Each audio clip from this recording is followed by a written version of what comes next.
মধ্যপ্রাচ্যের ভূ রাজনীতিতে বর্তমানে যে উত্তপ্ত হাওয়া বইছে তাতে বিশ্ব বাণিজ্যের অন্যতম লাইফলাইন হরমুজ প্রণালী নিয়ে উদ্বেগের শেষ নেই। ইরান ও ইসরায়েলের মধ্যে বাড়তে থাকা সামরিক উত্তেজনা আর পাল্টাপাল্টি হুমকির মুখে বিশ্বজুড়ে প্রশ্ন উঠেছে, এই গুরুত্বপূর্ণ জলপথ কি তবে বন্ধ হয়ে যাচ্ছে? যদি তাই হয় তবে লোহিত সাগরের পর এই নতুন অচলাবস্থা বিশ্ব অর্থনীতিকে কোথায় গিয়ে দাঁড় করাবে, বিশেষ করে বাংলাদেশের মতো উদীয়মান অর্থনীতির দেশের জন্য যার জ্বালানি আমদানির সিংহভাগে আসে এই পথ দিয়ে।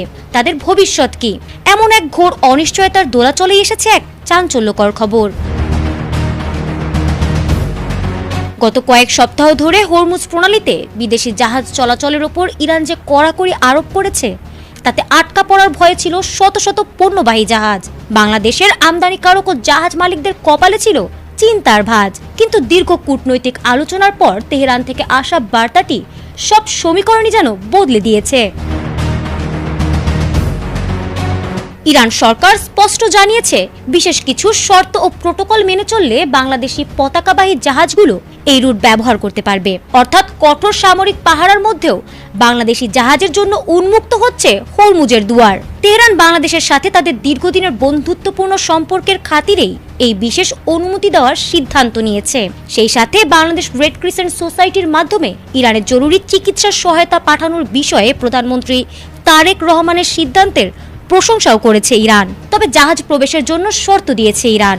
শর্ত হচ্ছে, প্রবেশের আগে জাহাজের অবস্থান ও গতিপথ সম্পর্কে ইরানকে সুনির্দিষ্ট তথ্য প্রদান করতে হবে। এই অনুমতির ফলে বাংলাদেশের অর্থনীতিতে বড় ধরনের ইতিবাচক পরিবর্তন আসার সম্ভাবনা তৈরি হয়েছে। প্রথমত, হরমুজ প্রণালী বন্ধ থাকলে বাংলাদেশি জাহাজগুলোকে দীর্ঘ পথ ঘুরে বিকল্প রুটে আসতে হতো, যা পণ্য পরিবহন খরচ বহু গুণ বাড়িয়ে দিত।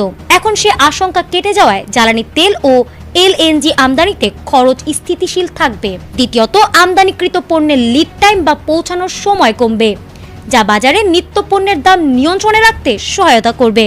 সর্বোপরি, বিশ্বজুড়ে অস্থিরতার মাঝেও এই রুট সচল থাকা বাংলাদেশের বৈশ্বিক বাণিজ্যে এক নতুন স্বস্তি ও নিরাপত্তা নিশ্চিত করবে। ফারহানা হক, ATN বাংলা।